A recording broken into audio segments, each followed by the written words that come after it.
ಬಡವರ ಮಕ್ಕಳು ಬೆಳಿಬೇಕು. ಇದು ಡಾಲಿ ಧನಂಜಯ್ ಡೈಲಾಗ್. ಇದೇ ಡೈಲಾಗ್ ಈಗ ದೊಡ್ಡ ಮಟ್ಟದಲ್ಲಿ ಸದ್ದು ಮಾಡ್ತಾ ಇದೆ. ಬಿಗ್ ಬಾಸ್ ವಿನ್ನರ್ ಆಗಿರೋ ಗಿಲ್ಲಿ ವಿಷಯದಲ್ಲಿ ಬಡವರ ಮಕ್ಕಳ ಕದನ ಶುರುವಾಗಿದೆ. ಈ ಪ್ರೀತಿಗಾಗಿ ಚಪ್ಪಾಳೆಗಾಗಿ ಅಭಿಮಾನಗಾಗಿ ಕನಸು ಕಂಡೆ ನಾನು, ಕನಸುಗಾರ ನಾನು. ಗಿಲ್ಲಿ ಏನ್ ಬಡವ ಅಲ್ಲ, ಬಡವನ್ ಹಾಗೆ ಮುಖವಾಡ ಹಾಕೊಂಡಿದ್ದಂತ ಗಿಲ್ಲಿ ಅಷ್ಟೇ. ನೀನು ಬ್ಯಾಂಕ್ ಬ್ಯಾಲೆನ್ಸ್ ಏನಿದೆ, ನಿನ್ ಇನ್ಕಮ್ ಏನಿದೆ ಅನ್ನೋದನ್ನ ಒಂದ್ ಲಿಸ್ಟ್ ಕೊಟ್ಬಿಟ್ಟು ನಾನು ಬಡವನಪ್ಪ ಅಂತ ಪ್ರೂವ್ ಮಾಡ್ಕೊಂಡು ನೀನು ಹೋಗ್ಬಿಡು ಬಿಗ್ ಬಾಸ್. ಬಿಗ್ ಬಾಸ್ ಮುಗ್ದಾಯ್ತು. ಬಿಗ್ ಬಾಸ್ ವಿನ್ನರ್ ಮುಡಿಗೆ ಕಿರೀಟ ಏರಿದ್ದೂ ಆಯ್ತು. ಈಗ ಬಡವರ ಮಕ್ಕಳ ಕಾಳುಗ ಶುರುವಾಗಿದೆ. ಬಿಗ್ ಬಾಸ್ ಮನೆಯಿಂದ ಹೊರ ಬರ್ತಾ ಇದ್ದಂತೆ ಅಶ್ವಿನಿ ಗೌಡ ಆಡಿದ ಒಂದೇ ಒಂದು ಮಾತು ಹೊಸ ವಾಗ್ಯುದ್ಧಕ್ಕೆ ನಾಂದಿ ಹಾಡಿದೆ. ಎಷ್ಟು ದಿನ ಬಿಗ್ ಬಾಸ್ ಮನೆಯಲ್ಲಿ ಕಿತ್ತಾಡ್ತಿದ್ದವರು ಈಗ ಹೊರಗಡೆ ಬಂದ ಮೇಲೂ ಸಮರವನ್ನ ಶುರು ಮಾಡಿದ್ದಾರೆ. ಗಿಲ್ಲಿ ಬಗ್ಗೆ ಅಶ್ವಿನಿ ಅಪಸ್ವರ ಎತ್ತುತ್ತಿದ್ದಂತೆ ಹೊಸ ಚರ್ಚೆಗಳು ಶುರುವಾಗಿದೆ. ಒಂದ್ ಕಡೆ ಗಿಲ್ಲಿ ಬಳಗ, ಇನ್ನೊಂದ್ ಕಡೆ ಗಿಲ್ಲಿ ಅಭಿಮಾನಿ ಬಳಗ ಅಶ್ವಿನಿ ವಿರುದ್ಧ ಪರೋಕ್ಷ ವಾರ್ ಶುರು ಮಾಡಿಕೊಂಡಿದ್ದಾರೆ.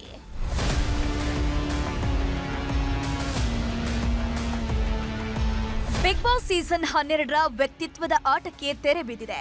112 ದಿನಗಳ ಕಾಲ ಜನರನ್ನ ರಂಜಿಸಿದ ಗಿಲ್ಲಿಯು ಕರ್ನಾಟಕದ ಜನತೆಯ ಮನಮೆಚ್ಚಿದ ಮಗನಾಗಿದ್ದಾನೆ. ಗಿಲ್ಲಿ ಓಟದ ಮುಂದೆ ದಾಖಲೆಗಳೆಲ್ಲವೂ ತರಗೆಲೆಗಳಂತೆ ಉರುಳಿ ಹೋಗಿದ್ದು ಕೋಟಿ ಲೆಕ್ಕದಲ್ಲಿ ಮತ ಗಳಿಸಿದ್ದಾರೆ. ಹೀಗಾಗಿ ಸೋಷಿಯಲ್ ಮೀಡಿಯಾದಲ್ಲಿ ಗಿಲ್ಲಿಯದ್ದೇ ದರ್ಬಾರ್ ನಡೀತಿರೋದು. ಗಲ್ಲಿಯಲ್ಲೂ ಹಬ್ಬದಂತೆ ಸಂಭ್ರಮಿಸಿರೋ ಗಿಲ್ಲಿ ಅಭಿಮಾನಿಗಳು ಹುಟ್ಟೂರಲ್ಲಿ ವಿಜಯ ಯಾತ್ರೆ ಮಾಡಿದ್ದಾರೆ. ಡಮಾಲ್ ಡಿಮಿಲ್ ಡಕ್ಕ, ಗಿಲ್ಲಿ ಗೆದ್ದೇ ಬಿಟ್ನಲ್ಲಕ್ಕ ಅಂತ ಕುಣಿದು ಕುಪ್ಪಳಿಸುತ್ತಿದ್ದಾರೆ. ಗಾಸಿಪ್ಗಳಿಗೆ ಕಿವಿಗೊಡದಷ್ಟು ಬ್ಯುಸಿಯಾಗಿರೋ ಗಿಲ್ಲಿ ಬಿಗ್ ಬಾಸ್ ಗುಂಗಿನಿಂದ ಇನ್ನೂ ಹೊರಬಂದಿಲ್ಲ.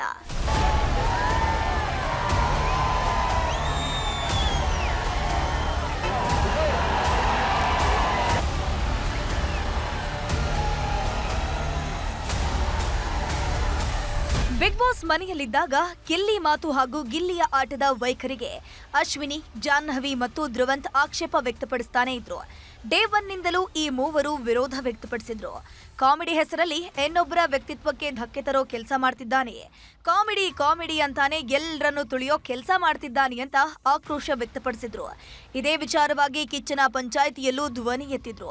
ಇದೀಗ ಇನ್ನೂ ಒಂದು ಹಂತಕ್ಕೆ ಹೋಗಿದೆ. ಟಾಪ್ 3 ಕಂಟೆಸ್ಟೆಂಟ್ಗಳಾಗಿ ಅಶ್ವಿನಿ, ಗಿಲ್ಲಿ ಮತ್ತು ರಕ್ಷಿತಾ ಉಳ್ಕೊಂಡಿದ್ರು. ಈ ವೇಳೆ ಅಶ್ವಿನಿ ಗೌಡಗೆ ತಾವೇ ಗೆಲ್ಲಬಹುದು ಅನ್ನೋ ವಿಶ್ವಾಸ ಬೆಟ್ಟದಷ್ಟಿತ್ತು. ಆದ್ರೆ ಬಿಗ್ ಬಾಸ್ ವಿನ್ನರ್ ಆಗೋದಿರ್ಲಿ, ರನ್ನರ್ ಅಪ್ ಸ್ಥಾನವೂ ಕೂಡ ಸಿಕ್ಕಿಲ್ಲ. ಈ ಬೆಳವಣಿಗೆಯ ಬೆನ್ನಲ್ಲೇ ಅಶ್ವಿನಿ ಗೌಡ ಗಿಲ್ಲಿ ವಿರುದ್ಧ ಅಸಮಾಧಾನ ಹೊರಹಾಕಿದ್ದಾರೆ. ಗಿಲ್ಲಿಯನ್ನ ಗೆಲ್ಲಿಸಬೇಕು, ಬಡವರ ಮಕ್ಕಳನ್ನ ಬೆಳೆಸಬೇಕು ಅಂತ ಹೊರಗಡೆ ದೊಡ್ಡ ಕ್ಯಾಂಪೇನ್ ಆಗ್ತಾ ಇತ್ತು. ಇದೇ ವಿಷಯವಾಗಿ ಮಾತನಾಡಿದ ಅಶ್ವಿನಿ, ಗಿಲ್ಲಿಗೆ ಬಡವ ಅನ್ನೋ ಟ್ಯಾಗ್ ಲೈನ್ ಅನ್ನ ಕೊಡಬೇಡಿ, ಗಿಲ್ಲಿ ಏನು ಬಡವ ಅಲ್ಲ, ಬಡವನ ಹಾಗೆ ಮುಖವಾಡ ಹಾಕೊಂಡಿದ್ದಾರೆ ಅಂತ ಕಿಡಿಕಾರಿದ್ರು. ಇದೇ ಈಗ ಉರಿಯೋ ಬೆಂಕಿಗೆ ತುಪ್ಪ ಸುರಿದಿದೆ. ಬಟ್ ದಯವಿಟ್ಟು ಆ ಬಡವ ಅನ್ನೋ ಆ ಟ್ಯಾಗ್ ಲೈನ್ ದಯವಿಟ್ಟು ಕೊಡಬೇಡಿ, ಬಿಕಾಸ್ ಸ್ಟ್ರಾಟಜಿ ಕಾರ್ಡಾಗಿ ಬಳಸಬೇಡಿ ಅಂತ ನಾನು ಹೇಳಕ್ ಇಷ್ಟಪಡ್ತೀನಿ. ಗಿಲ್ಲಿ ಏನ್ ಬಡವ ಅಲ್ಲ, ಬಡವನ್ ಹಾಗೆ ಮುಖವಾಡ ಹಾಕೊಂಡಿದ್ದಂತ ಗಿಲ್ಲಿ ಅಷ್ಟೇ. ಯಾಕೆಂದ್ರೆ ನಾವು ಬನಿಯನ್ ಹಾಕೊಂಡು ಚಡ್ಡಿ ಹಾಕೊಂಡು ಓಡಾದ ತಕ್ಷಣ ಬಿಗ್ ಬಾಸ್ ಮನೇಲಿ ಈ ಹಿಂದೆ ಕೆಲವು ಕಂಟೆಸ್ಟೆಂಟ್ ಗಳನ್ನ ನಾವು ಫಾಲೋ ಮಾಡ್ತಿದ್ದಾಗೆ ನಾವ್ ಅದನ್ನ ಮಾಡಬಾರ್ದು ಅಂತ ಹೇಳಕ್ ಇಷ್ಟಪಡ್ತೀನಿ. ಸೊ ಅದು ನನಗಿಷ್ಟ ಆಗ್ಲಿಲ್ಲ.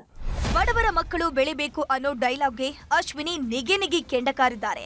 ಇನ್ಮೇಲೆ ಬಿಗ್ ಬಾಸ್ಗೆ ಬರೋ ಸ್ಪರ್ಧಿಗಳ ಅಕೌಂಟ್ ನಲ್ಲಿ ಎಷ್ಟು ಬ್ಯಾಲೆನ್ಸ್ ಇದೆ, ಎಷ್ಟು ಆಸ್ತಿ ಇದೆ ಅನ್ನೋದನ್ನ ನೋಡಿ ಕರ್ಸ್ಕೊಳ್ಬೇಕು. ನಿಜವಾಗ್ಲೂ ಬಡವರ ಮಕ್ಕಳು ಬೆಳಿಬೇಕು, ಆದ್ರೆ ಬಡವ ಅಂತ ಹೇಳ್ಕೊಂಡು ಓಡಾಡೋರು ಬೆಳಿಬಾರ್ದು ಅಂತ ಹೇಳಿದ್ದಾರೆ. ಬಡವ್ರ ಮಕ್ಕಳು ಬೆಳಿಬೇಕು, ಅದು ಡಾಲಿ ಧನಂಜಯ್ ಅವರು ಕೊಟ್ಟಂತ ಒಂದು ಬ್ಯೂಟಿಫುಲ್ ಸ್ಟೇಟ್ಮೆಂಟ್. ಅದನ್ನ ಎಷ್ಟೋ ಜನ ಎಲ್ಲೆಲ್ಲ ಈಗ ನಾವು ಅದನ್ನ ಹೇಳ್ತೀವಿ, ರೈತರ ಮಕ್ಕಳು, ಬಡವ್ರ ಮಕ್ಕಳು ನಾವು ಬೆಳಿಬೇಕು ಅಂತ. ಬಟ್ ನಿಜವಾಗ್ಲೂ ಗಿಲ್ಲಿ ಬಡವನ ಅಲ್ವಾ? ಅದು ತುಂಬಾ ಮುಖ್ಯ ಆಗುತ್ತೆ. ಯಾರನ್ನು ನಾನು ಆಗ್ಲೇ ಹೇಳಿದಾಗೆ, ಯಾರನ್ನೂ ನೀವೆತ್ತು ಬರದಲ್ಲಿ ಇನ್ನೊಬ್ಬರನ್ನ ಬಡವ ಶ್ರೀಮಂತ ಅನ್ನೋ ಸ್ಟ್ರಾಟಜಿ ಕಾರ್ಡ್ನ ದಯವಿಟ್ಟು ಪ್ಲೇ ಮಾಡಬೇಡಿ. ಹಾಗೇನಾದ್ರೂ ಇದ್ರೆ ಬಿಗ್ ಬಾಸ್ ಇನ್ಮೇಲೆ ನಮ್ಮನ್ನ ಕೇಳ್ತಾರೆ, ಬಿಗ್ ಬಾಸ್ ನಿಮ್ಮ ಮೇಲೆ ಎಷ್ಟು ಕೇಸ್ಗಳಿದೆ, ನಿಮ್ಮ ಶರೀರದಲ್ಲಿ ನಿಮಗೆ ಏನೇನು, ಹೌದು ನಿಮ್ಗೆ ಏನೇನ್ ಸಮಸ್ಯೆ ಇದೆ, ಸೈಕ್ಯಾಟ್ರಿಸ್ಟ್ ಜೊತೆ ನಿಮ್ಗೆ ಅದನ್ನ ಕೇಳೋ ಬದಲು ನಿನ್ನ ಬ್ಯಾಂಕ್ ಬ್ಯಾಲೆನ್ಸ್ ಏನಿದೆ, ನಿನ್ನ ಇನ್ಕಮ್ ಏನಿದೆ ಅನ್ನೋದನ್ನ ಒಂದ್ ಲಿಸ್ಟ್ ಕೊಟ್ಬಿಟ್ಟು ನಾನು ಬಡವನಪ್ಪ ಅಂತ ಪ್ರೂವ್ ಮಾಡ್ಕೊಂಡು ನೀನು ಹೋಗ್ಬಿಡು ಬಿಗ್ ಬಾಸ್. ಹಾಗೆ ಅಶ್ವಿನಿ ಗೌಡ ಆಡಿದ ಈ ಮಾತು ಸೋಷಿಯಲ್ ಮೀಡಿಯಾದಲ್ಲಿ ದೊಡ್ಡ ಚರ್ಚೆಯಾಗ್ತಿದೆ. ಗಿಲ್ಲಿವರೆಗೂ ಈ ಸುದ್ದಿ ಹೋಗಿದೆ. ಈ ಬಗ್ಗೆ ಪ್ರತಿಕ್ರಿಯೆ ನೀಡಿದ ಗಿಲ್ಲಿ, ನಾನು ಬಡವ ಅಂತ ಎಲ್ಲೂ ಹೇಳ್ಕೊಂಡಿಲ್ಲ. ನಿಜವಾಗ್ಲೂ ನಾನು ಶ್ರೀಮಂತನೇ. ಯಾಕಂದ್ರೆ ಇಷ್ಟೊಂದು ಜನರ ಪ್ರೀತಿಯನ್ನ ಸಂಪಾದಿಸಿದ್ದೇನೆ. ಹೀಗಾಗಿ ನಿಜವಾಗ್ಲೂ ನಾನು ಶ್ರೀಮಂತ ಅಂತ ಹೇಳಿದ್ದಾರೆ. ಗಿಲ್ಲಿ ಬೆನ್ನಿಗೆ ನಿಂತ ಕಾವ್ಯ ರಘು. ಗಿಲ್ಲಿ ಬಗೆಗಿನ ಅಶ್ವಿನಿಯ ಹೇಳಿಕೆ ವೈರಲ್ ಆಗ್ತಾ ಇದ್ದಂತೆ ಗಿಲ್ಲಿ ಬಳಗ ಆಕ್ಟಿವ್ ಆಗಿದೆ. ಸೋಷಿಯಲ್ ಮೀಡಿಯಾದಲ್ಲಿ ಪೋಸ್ಟ್ ಒಂದನ್ನ ಹಾಕಿರೋ ಕಾವ್ಯ, ಹೇ ಗಿಲ್ಲಿ, ಕಂಗ್ರಾಚುಲೇಷನ್ಸ್ ಕಣೋ, ನೀನು ಇದಕ್ಕೆ ಅರ್ಹ, ತುಂಬಾನೇ ಒಳ್ಳೆಯದಾಗ್ಲಿ ಅಂತ ಕ್ಯಾಪ್ಷನ್ ಹಾಕೋ ಮೂಲಕ ಪರೋಕ್ಷವಾಗಿ ಟಾಂಗ್ ಕೊಟ್ಟಿದ್ದಾರೆ. ಇನ್ನು ಕಾವ್ಯ ಜೊತೆಗೆ ಧ್ವನಿಗೂಡಿಸಿದ ರಘು ಹಾಗೂ ಧನುಷ್ ಕೂಡ ಗಿಲ್ಲಿ ಟ್ಯಾಲೆಂಟ್ ಮೇಲೆ ಗೆದ್ದಿರೋದು ಬಡವ ಅನ್ನೋ ಟ್ಯಾಗ್ಲೈನ್ ಇಂದ ಅಲ್ಲ ಅಂತ ಹೇಳಿದ್ದಾರೆ. ಒಟ್ನಲ್ಲಿ ಬಿಗ್ ಬಾಸ್ ಮುಗಿದ್ರೂ ಬಿಗ್ ಬಾಸ್ನ ಕಾವು ಮಾತ್ರ ಮುಗ್ದಿಲ್ಲ. ಅಶ್ವಿನಿಯ ಹೇಳಿಕೆ ಹೊಸ ಚರ್ಚೆಗೆ ಕಾರಣವಾಗಿರೋದಂತೂ ಸುಳ್ಳಲ್ಲ. ಗೀತಾ, ನ್ಯೂಸ್ 18 ಕನ್ನಡ. 10 ವರ್ಷಗಳ ಹಿಂದೆ ಕಿಚ್ಚ ಸುದೀಪ್ ಧಾರಾವಾಹಿಯೊಂದನ್ನ ನಿರ್ಮಿಸಿದ್ರು. ಇದೇ ಧಾರಾವಾಹಿ ಈಗ ಕಂಟಕವಾಗ್ತಾ ಇದೆ. 50 ಲಕ್ಷ ಹಣ ಕೊಡದೆ ಬ್ಲಾಕ್ ಮೇಲ್ ಮಾಡ್ತಿದ್ದಾರೆ ಅಂತ ಕಮಿಷನರ್ಗೆ ದೂರನ್ನ ಕೊಟ್ಟಿದ್ದಾರೆ.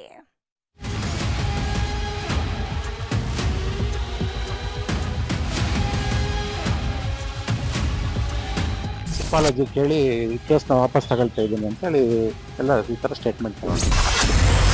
ಕಿಚ್ಚ ಸುದೀಪ್ಗೆ ವಾರಸ್ದಾರನ ಸಂಕಷ್ಟ, ಸೀರಿಯಲ್ ಸಂಘರ್ಷ, 50 ಲಕ್ಷದ ಕಾಸಿನ ಕಿತ್ತಾಟ. ಈಗ ತಾನೇ ಬಿಗ್ ಬಾಸ್ ಮುಗಿದಿದೆ. ಕಿಚ್ಚನ ಕೂಗು ಕೂಡ ಎಲ್ಲ ಕಡೆ ಕೇಳ್ತಿದೆ. ಇಂಥ ಹೊತ್ತಲ್ಲೇ ಸುದೀಪ್ ವಿರುದ್ಧ ದೂರೊಂದು ದಾಖಲಾಗಿದೆ. ಲಕ್ಷ ಹಣ ಕೊಡದೆ ವಂಚಿಸ್ತಾ ಇದ್ದಾರೆ ಅಂತ ಸುದೀಪ್ ಹಾಗೂ ಸುದೀಪ್ ಆಪ್ತ ಚಕ್ರವರ್ತಿ ಚಂದ್ರಚೂಡ್ ವಿರುದ್ಧ ಬೆಂಗಳೂರು ಕಮಿಷನರ್ಗೆ ದೂರು ದಾಖಲಿಸಲಾಗಿದೆ.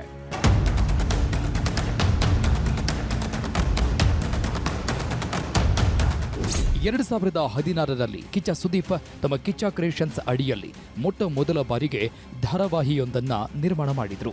ವಾರಸ್ದಾರ ಧಾರಾವಾಹಿ ಚಿತ್ರೀಕರಣಕ್ಕಾಗಿ ಚಿಕ್ಕಮಗಳೂರಿನ ಬೈಗೂರು ಗ್ರಾಮದ ಕಾಫಿ ತೋಟವೊಂದರಲ್ಲಿ ಸ್ಥಳ ಗುರುತು ಮಾಡಿದ್ರು. ದೀಪಕ್ ಮಯೂರ್ ಪಟೇಲ್ ಅನ್ನೋರ ತೋಟದಲ್ಲಿ 2 ವರ್ಷಗಳ ಅವಧಿಗೆ ದಿನಕ್ಕೆ 6,000ದಂತೆ ಅಗ್ರಿಮೆಂಟ್ ಮಾಡಿಕೊಂಡಿದ್ರು. ಆದರೆ ವಾರಸ್ದಾರ ಧಾರಾವಾಹಿ ಶುರುವಾದ 4 ತಿಂಗಳಿಗೆ ನಿಂತು ಹೋಗಿತ್ತು. ಆದರೆ ಚಿತ್ರೀಕರಣದ ವೇಳೆ ಕಾಫಿ ಗಿಡ ಸೇರಿದಂತೆ ಹಲವು ಮರಗಳನ್ನ ಕಟಾವು ಮಾಡಿದ್ರಂತೆ. ಚಿತ್ರೀಕರಣ ಸಂದರ್ಭದಲ್ಲಿ ಬರೋಬ್ಬರಿ 95 ಲಕ್ಷ ರೂಪಾಯಿಯಷ್ಟು ಹಾನಿ ಮಾಡಿದ್ರಂತೆ. ಆದರೆ ಇದ್ಯಾವುದಕ್ಕೂ ಹಣ ನೀಡಿರಲಿಲ್ಲ. ಹೀಗಾಗಿ ತೋಟದ ಮಾಲೀಕರು ಪೊಲೀಸ್ ಠಾಣೆ ಮೆಟ್ಟಿಲೇರಿದ್ರು. ಯಾವಾಗ ಇದು ದೊಡ್ಡದಾಯ್ತು, ಚಕ್ರವರ್ತಿ ಚಂದ್ರಚೂಡ್ ಮೂಲಕ ಚೆನ್ನೈಗೆ ಕರೆಸಿಕೊಂಡಿದ್ರಂತೆ. ಅಲ್ಲಿ 60 ಲಕ್ಷ ಕೊಡೋದಾಗಿ ಸುದೀಪ್ ಒಪ್ಪಿಕೊಂಡಿದ್ರಂತೆ. ಮುಂಗಡವಾಗಿ 10 ಲಕ್ಷ ಹಣವನ್ನು ಕೊಟ್ಟಿದ್ರಂತೆ.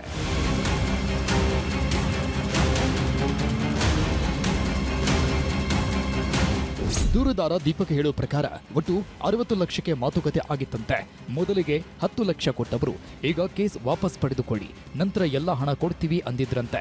ನಂತರ ಬೆಂಗಳೂರಿಗೆ ಕರೆಸಿಕೊಂಡು ಬಲವಂತವಾಗಿ ನಿರ್ಮಾಪಕ ಎನ್ ಕುಮಾರ್ ಹಾಗೂ ಪ್ರಶಾಂತ್ ಸಂಬರಗಿ ವಿರುದ್ಧದ ಹೇಳಿಕೆಯ ವಿಡಿಯೋ ಮಾಡಿಸಿಕೊಂಡಿದ್ರಂತೆ.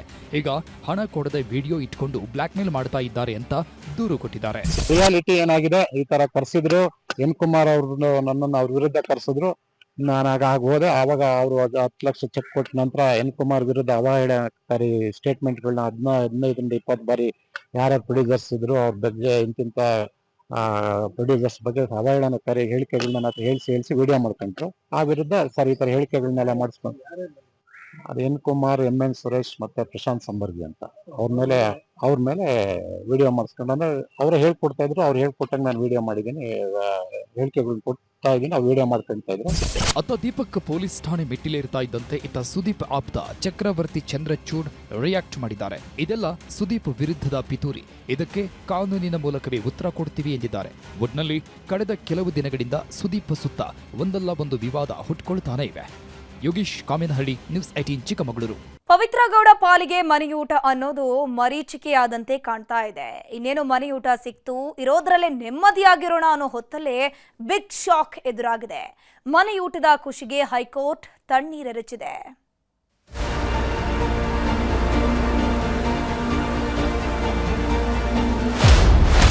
ಪವಿತ್ರ ಗೌಡಗೆ ಕೊನೆಗೂ ಜೈಲೂಟವೇ ಫಿಕ್ಸ್.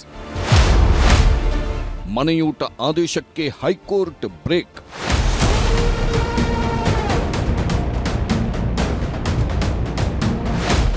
ರೆಡ್ ಕಾರ್ಪೆಟ್, ಭರ್ಜರಿ ರೀಲ್ಸ್, ಹೈಫೈ ಲೈಫ್ ಲೀಡ್ ಮಾಡ್ತಿದ್ದ ಸುಬ್ಬಿ ಈಗ ವಿಲವಿಲ ಒದ್ದಾಡ್ತಿದ್ದಾಳೆ.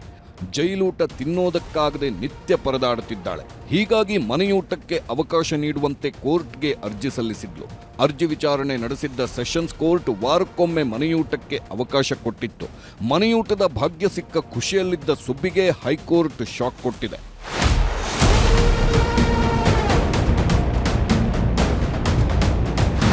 ಸೆಷನ್ಸ್ ಕೋರ್ಟ್ ಮನೆಯೂಟಕ್ಕೆ ಅವಕಾಶ ಕೊಡ್ತಿದ್ದಂತೆ ಜೈಲಾಧಿಕಾರಿಗಳು ಹೈಕೋರ್ಟ್ ಮೆಟ್ಟಿಲೇರಿದ್ರು. ಯಾವುದೇ ಕಾರಣಕ್ಕೂ ಮನೆಯೂಟ ಕೊಡುವುದಕ್ಕೆ ಆಗಲ್ಲ ಅಂತ ಸೆಷನ್ಸ್ ಕೋರ್ಟ್ ಆದೇಶ ಪ್ರಶ್ನಿಸಿ ಅರ್ಜಿ ಸಲ್ಲಿಸಿದ್ರು. ಇವತ್ತು ನ್ಯಾಯಮೂರ್ತಿ ನಾಗಪ್ರಸನ್ನ ಪೀಠದಲ್ಲಿ ಅರ್ಜಿ ವಿಚಾರಣೆ ನಡೆಯಿತು. ಜೈಲಾಧಿಕಾರಿಗಳ ಪರವಾಗಿ ಸ್ಪೆಷಲ್ ಎಸ್ಪಿಪಿ ಜಗದೀಶ್ ವಾದ ಮಾಡಿದ್ರು. ಸುಪ್ರೀಂ ಕೋರ್ಟ್ ಆದೇಶ ಉಲ್ಲಂಘನೆಯಾದರೆ ಅಧಿಕಾರಿಗಳ ಮೇಲೆ ಕ್ರಮವಾಗುತ್ತದೆ. ವಿಶೇಷ ಸಂದರ್ಭದಲ್ಲಿ ಮಾತ್ರ ಮನೆ ಊಟಕ್ಕೆ ಅವಕಾಶವಿದೆ. ಆದರೆ ಆ ನಿಯಮಗಳನ್ನು ಉಪೇಕ್ಷಿಸಿ ಮನೆ ಊಟಕ್ಕೆ ಆದೇಶಿಸಲಾಗಿದೆ. ಜೈಲು ಕೈಪಿಡಿಯಲ್ಲಿನ ನಿಯಮ ಅನುಸರಿಸಲಾಗಿಲ್ಲ. 57ನೇ ಸಿಸಿಎಚ್ ಕೋರ್ಟ್ ಆದೇಶಕ್ಕೆ ತಡೆಯಾಜ್ಞೆ ಕೊಡಿ ಅಂತ ಮನವಿ ಮಾಡಿದ್ರು.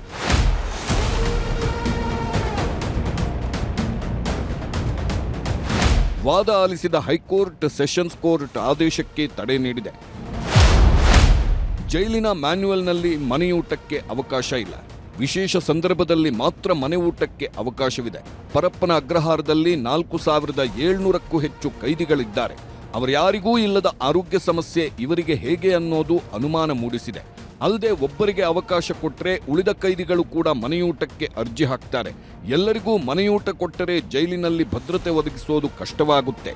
ಈ ಎಲ್ಲ ಅಂಶಗಳಿಂದ ಪವಿತ್ರ ಗೌಡ ಮನೆಯೂಟದ ಭಾಗ್ಯಕ್ಕೆ ಬ್ರೇಕ್ ಬಿದ್ದಿದೆ. ಫೆಬ್ರವರಿ 3ಕ್ಕೆ ವಿಚಾರಣೆ ಮುಂದೂಡಲಾಗಿದೆ. ಆಕ್ಷೇಪಣೆ ಇದ್ರೆ ಅಂದೇ ಸಲ್ಲಿಕೆ ಮಾಡಲು ಸೂಚಿಸಲಾಗಿದೆ. ಸದ್ಯ ಕೋರ್ಟ್ ಆದೇಶದ ಬಳಿಕ ಜೈಲಲ್ಲಿರೋ ಪವಿತ್ರ ಗೌಡಗೆ ಶಾಕ್ ಆಗಿದೆ. ಮನೆಯೂಟದ ಕನಸು ಕಂಡ ಸುಬ್ಬಿಗೆ ಜೈಲೂಟವೇ ಗತಿಯಾಗಿದೆ. Manjunath N, crime bureau, news 18, Bengaluru. Raichur ಜಿಲ್ಲೆಯಲ್ಲಿ ಮರಳು ದಂಧೆಕೋರರ ಹಾವಳಿ ಮಿತಿ ಮೀರಿದಂತೆ ಕಾಣಿಸ್ತಾ ಇದೆ. ದೇವದುರ್ಗದಲ್ಲಿ ಮರಳು ದಂಧೆಗೆ ಬ್ರೇಕ್ ಹಾಕಿದ್ದಕ್ಕೆ ಶಾಸಕಿಗೆ ಬೆದರಿಕೆಯನ್ನ ಹಾಕಿದ್ದಾರಂತೆ. ಮನೆಗೆ ಬಂದು ಆವಾಜ್ ಹಾಕಿ ಹೋಗಿದ್ದಾರಂತೆ. ಅಕ್ರಮ ಮರಳುಗಾರಿಕೆ ದಂಧೆ, ಶಾಸಕಿಗೆ ಹಾಕಿದ್ರು ಬೆದರಿಕೆ. ದಂಧೆಕೋರರ ಅಟ್ಟಹಾಸ, ಎಸ್ಪಿಗೆ ಕೊಟ್ರು ಕಂಪ್ಲೇಂಟ್. ರಾಜ್ಯದಲ್ಲಿ ಕಳ್ಳ ಖದೀಮರ ಹಾವಳಿ ಮಿತಿ ಮೀರಿ ಹೋದಂತಿದೆ. ಯಾಕಂದ್ರೆ ಪೊಲೀಸರ ಭಯವಿಲ್ಲ, ಕಾನೂನಿನ ಅಂಜಿಕೆ ಇಲ್ಲ. ಸಿಕ್ಕವರ ಮೇಲೆ ಅಟ್ಟಹಾಸ ಮೆರೀತಿದ್ದಾರೆ. ಇಷ್ಟು ದಿನ ಜನಸಾಮಾನ್ಯರ ಮೇಲೆ ದೌಲತ್ತು ತೋರಿಸ್ತಾ ಇದ್ದವರು ಈಗ ಶಾಸಕರಿಗೂ ಧಮಕಿ ಹಾಕೋ ಲೆವೆಲ್ಗೆ ಬಂದಿದ್ದಾರೆ. ಮರಳು ಮಾಫಿಯಾ ವಿರುದ್ಧ ಧ್ವನಿ ಎತ್ತಿದ್ದಕ್ಕೆ ಜೆಡಿಎಸ್ ಶಾಸಕಿಗೆ ಬೆದರಿಕೆ ಹಾಕ್ತಾ ಇದ್ದಾರಂತೆ.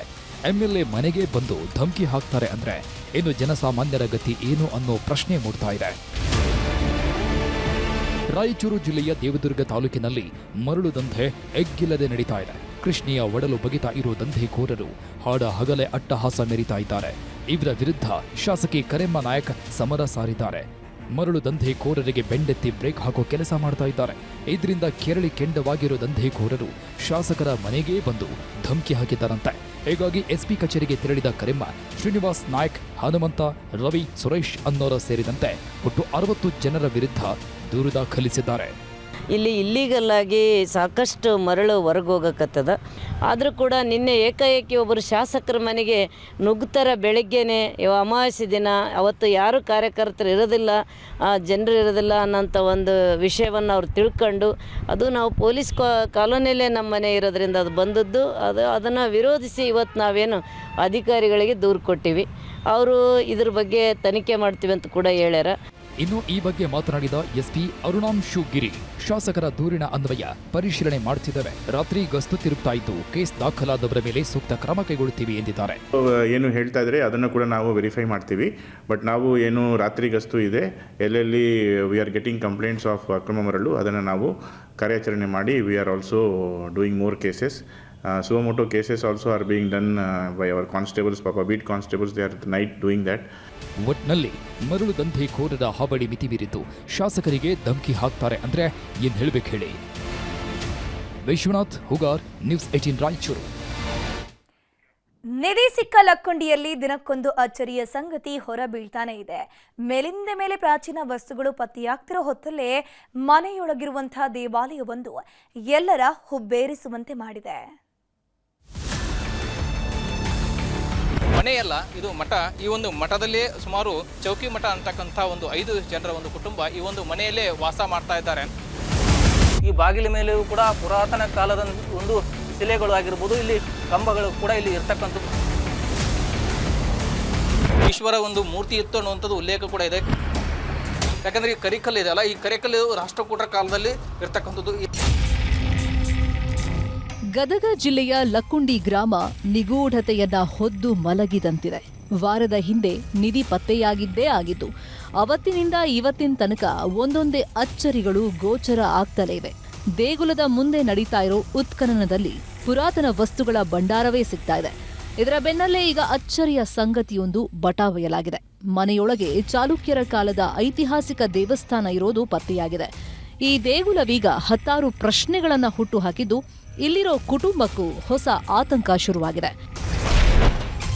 ಹೊರಗೆ ನೋಡಿದ್ರೆ ಮನೆ, ಒಳಗಡೆ ಇದೆ ಪುರಾತನ ದೇಗುಲ. ಮನೆಯೊಳಗೆ ಪತ್ತೆಯಾಯಿತು ಐತಿಹಾಸಿಕ ದೇವಸ್ಥಾನ. ಲಕ್ಕುಂಡಿಯಲ್ಲಿ ಪುರಾತತ್ವ ಇಲಾಖೆ ಅಧಿಕಾರಿಗಳು ಮೂಲೆ ಮೂಲೆಗಳನ್ನು ಜಾಲಾಡ್ತಾ ಇದ್ದಾರೆ. ಈಗ ನಿಧಿ ಸಿಗುತ್ತೆ, ಆಗ ನಿಧಿ ಸಿಗುತ್ತೆ ಅಂತ ಎಲ್ಲ ಕಡೆ ಹುಡುಕಾಡ್ತಾ ಇದ್ದಾರೆ. ಇದೇ ಹೊತ್ತಲ್ಲೇ ಈಗ ಈಶ್ವರ ಹಾಗೂ ಅರ್ಧನಾರೀಶ್ವರ ದೇವಸ್ಥಾನದ ಸದ್ದು ಜೋರ ಕೇಳಿಬರ್ತಾ ಇದೆ. ಇದೇ ನೋಡಿ ದೇವಸ್ಥಾನ ಇರೋ ಮನೆ. ಹೊರಗಡೆ ನೋಡೋದಕ್ಕೆ ಥೇಟ್ ಮನೆಯಂತೆ ಕಾಣಿಸುತ್ತೆ, ಆದರೆ ಒಳಗಡೆ ಇರೋದು ಮಾತ್ರ ನಿಗೂಢ ದೇವಸ್ಥಾನ. ಚೌಕಿ ಮಠದ ಮನೆತನದವರು ಇಲ್ಲೇ ಸುಮಾರು ವರ್ಷಗಳಿಂದ ವಾಸ ಮಾಡ್ತಾ ಇದ್ದಾರೆ. ಮನೆಯೊಳಗೆ ದೇಗುಲ ಇರೋದ್ರಿಂದ ಸುಮಾರು 10 ಅಡಿಯಷ್ಟು ದೇಗುಲ ಮುಚ್ಚಿ ಹೋಗಿದ್ದು, ಈ ಪುರಾತನ ದೇಗುಲದ ಮೇಲೆ ಸರ್ಕಾರದ ಕಣ್ಣು ಬಿದ್ದಿದೆ. ಐತಿಹಾಸಿಕ ಲಕ್ಕುಂಡಿ ಗ್ರಾಮದಲ್ಲಿ ಮಠದಲ್ಲೇ ಇವಾಗ ಮನೆಯನ್ನ ಮಾಡಿಕೊಂಡು 5 ಕುಟುಂಬಗಳು ಕೂಡ ಈಗ ವಾಸ ಮಾಡ್ತಾ ಇದ್ದಾವೆ. ನಾವು ದೃಶ್ಯದಲ್ಲೂ ಕೂಡ ನೋಡ್ತಾ ಇರಬಹುದು. ಇದು ಯಾಕಂದ್ರೆ ಈ ಒಂದು ಮಠದಲ್ಲೇ ಇವು 5 ಕುಟುಂಬಗಳು ಕೂಡ ವಾಸ ಮಾಡ್ತಾ ಇರೋದ್ರಿಂದ ಅವರಿಗೆ ಈಗಾಗಲೇ ಇದು ಇಲ್ಲಿ ಪುರಾತನ ಕಾಲದ ಒಂದು ದೇವಾಲಯ ಕೂಡ ಇದು. ಈ ಒಂದು ದೃಶ್ಯದಲ್ಲೂ ಕೂಡ ನೋಡ್ತಾ ಇರಬಹುದು. ಇಲ್ಲಿ ಮನೆಯಲ್ಲಿ ಇರ್ತಕ್ಕಂಥ ಎಲ್ಲಾ ಸಾಮಗ್ರಿಗಳನ್ನ ಇಲ್ಲಿ ಇಟ್ಕೊಂಡಿರುವಂತದ್ದು. ಈ ಒಂದು ಕುಟುಂಬ ದೃಶ್ಯವನ್ನು ಕೂಡ ನಿಮ್ಗೆ ತೋರಿಸ್ತಾ ಹೋಗ್ತಾನೆ. ಈ ರೀತಿಯಾಗಿ ಬಗ್ಗೆ ಇಲ್ಲಿ ಹೋಗಬೇಕು, ಅಷ್ಟೊಂದು ಇಕ್ಕಟ್ಟಾದಂತಹ ಒಂದು ದೇವಸ್ಥಾನ ಇಲ್ಲಿ ಇರ್ತಕ್ಕಂಥದ್ದು. ಈ ಬಾಗಿಲ ಮೇಲೆಯೂ ಕೂಡ ಪುರಾತನ ಕಾಲದ ಒಂದು ಶಿಲೆಗಳು ಆಗಿರ್ಬೋದು, ಇಲ್ಲಿ ಕಂಬಗಳು ಕೂಡ ಇಲ್ಲಿ ಇರ್ತಕ್ಕಂಥದ್ದು.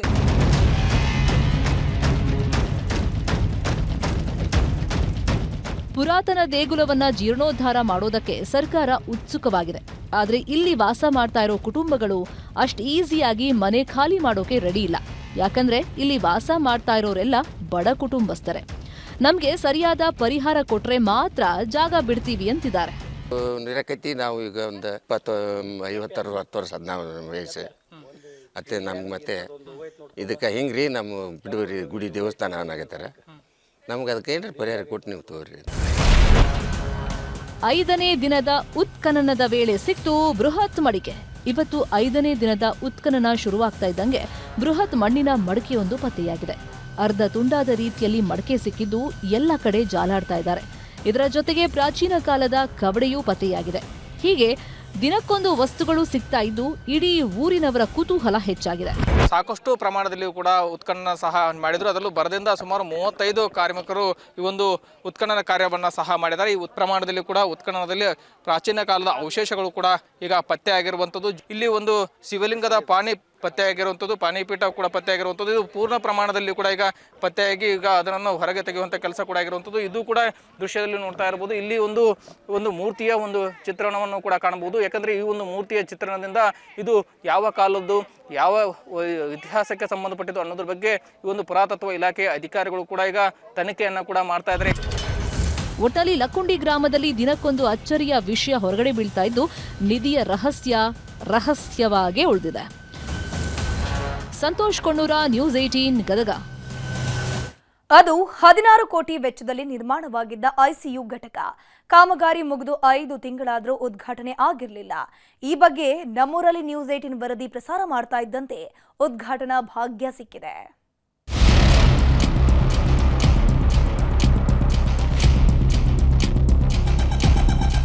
ಕೋಲಾರದಲ್ಲಿ ಹೈಟೆಕ್ ಚಿಕಿತ್ಸೆಗಾಗಿ ಜನ ಪರದಾಟವನ್ನ ಪಡ್ತಾ ಇದ್ದಾರೆ. 4 ತಿಂಗಳಿಂದ ರಾಜಕೀಯ ನಡೀತಾ ಇದೆ. 2 ಅಂತಸ್ತು ಸಾರ್ವಜನಿಕರಿಗೆ ಅನುಕೂಲ ಮಾಡಬೇಕಂತ ಏನು ಕಟ್ಟಡನ ಕಟ್ಟಿದ್ದಾರೆ, ಅದನ್ನ ನಿರ್ಲಕ್ಷ್ಯ ಮಾಡಿದಿರಾ ಅವ್ರ ಅನುಕೂಲಕ್ಕೆ ತಂದು ಕೊಟ್ರೆ ಮಾತ್ರ ಅದಕ್ಕೆ ಸಾರ್ಥಕ ಆಗುತ್ತೆ. ಕೋಲಾರ ಜಿಲ್ಲಾಸ್ಪತ್ರೆ ಡಾಕ್ಟರ್ಸೇ ಇಲ್ಲಿ ಅಧಿಕಾರಿಗಳೇ ರಾಜಕೀಯ ಮಾಡ್ಕೊಂಡು ಕೂತ್ಕೊಂಡಿದ್ದಾರಾ ಅಂತೇಳಿ ಒಂದು ಪ್ರಶ್ನೆ ಉದ್ಭವವಾಗಿದೆ. ತೀವ್ರ ನಿಗಾ ಘಟಕಕ್ಕೆ ಸಿಕ್ಕಿರಲಿಲ್ಲ ಉದ್ಘಾಟನೆ ಭಾಗ್ಯ. ನಮ್ಮೂರಲ್ಲಿ ನ್ಯೂಸ್ 18 ವರದಿ ಐಸಿಯು ಓಪನ್. ಕೋಲಾರ ನಗರದಲ್ಲಿರೋ SNR ಜಿಲ್ಲಾಸ್ಪತ್ರೆಯಲ್ಲಿ 16 ಕೋಟಿ ವೆಚ್ಚದಲ್ಲಿ ತೀವ್ರ ನಿಗಾ ಘಟಕ ನಿರ್ಮಾಣ ಮಾಡಲಾಗಿತ್ತು. ಒಮ್ಮೆಲೆ 50 ರೋಗಿಗಳಿಗೆ ಚಿಕಿತ್ಸೆ ನೀಡುವ ಸಾಮರ್ಥ್ಯ ಹೊಂದಿದ್ದ ಘಟಕದಲ್ಲಿ ನೂತನ ಡಯಾಲಿಸಿಸ್ ವಿಭಾಗವನ್ನು ನಿರ್ಮಾಣ ಮಾಡಿದ್ರು. ಕಾಮಗಾರಿ ಕಂಪ್ಲೀಟ್ ಆಗಿ 5 ತಿಂಗಳೇ ಆದರೂ ಉದ್ಘಾಟನಾ ಭಾಗ್ಯ ಸಿಕ್ಕಿರಲಿಲ್ಲ. ಈ ಬಗ್ಗೆ ಗಮನ ಹರಿಸಬೇಕಿದ್ದ ಜನನಾಯಕರು ಕೂಡ ತಲೆ ಕೆಡಿಸಿಕೊಂಡಿರಲಿಲ್ಲ.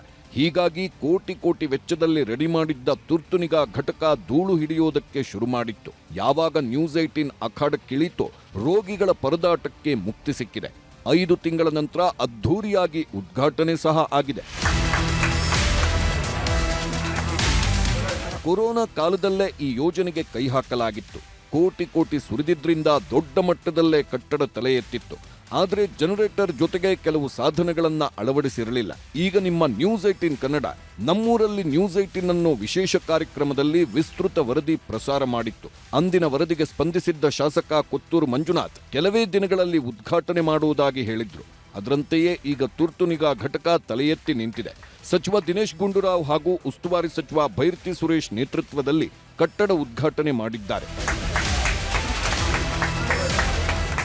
ಅವರು ಟಿವಿಯಿಂದ ಫೋನ್ ಮಾಡಿದ್ರು ನನಗೆ, ಇದು ಕ್ರಿಟಿಕಲ್ ಕೇರ್ದು ಎಲ್ಲ ಓಪನ್ ಆಗಿದೆ, ಬಿಲ್ಡಿಂಗ್ ಎಲ್ಲ ರೆಡಿ ಆಗಿಬಿಟ್ಟಿದೆ, ನೀವು ಯಾಕೆ ಓಪನ್ ಮಾಡಿಲ್ಲ ಏನು ಅಂತ ಅವ್ರು ಹೇಳಿದ್ರು ನನಗೆ. ನಾನು ಹೇಳಿದೆ, ನಾನೆಲ್ಲರಿಗೂ ಅಷ್ಟೇ, ನಮ್ಮ ಪತ್ರಕರ್ತ ಸ್ನೇಹಿತರಿಗೆ ಎಲ್ಲರಿಗೂ ಹೇಳೋದಷ್ಟೇ, ಸರ್ 1 ವಾರ ಲೇಟ್ ಆಗ್ಬೋದು, 1 ತಿಂಗಳು ಲೇಟ್ ಆಗ್ಬೋದು, ಆದರೆ 100% ಪರ್ಫೆಕ್ಟ್ ಆಗಿ ಒರಿಜಿನಲ್ ವಾಸ್ತವಾಂಶದ ಕೆಲಸವನ್ನೇ ನಾವು ಮಾಡ್ತೀವಿ.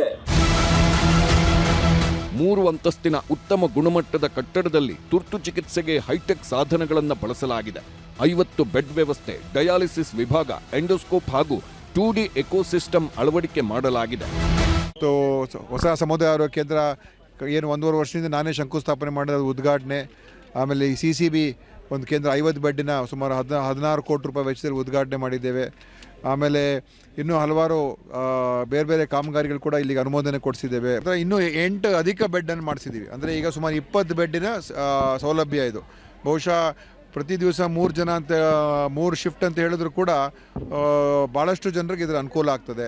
ಮತ್ತು ಇಲ್ಲಿ ಡೇ ಕೇರ್ ಕಿಮೋಥೆರಪಿ ಕೇಂದ್ರನೂ ಕೂಡ ಮಾಡಿಸಿದ್ದೀವಿ.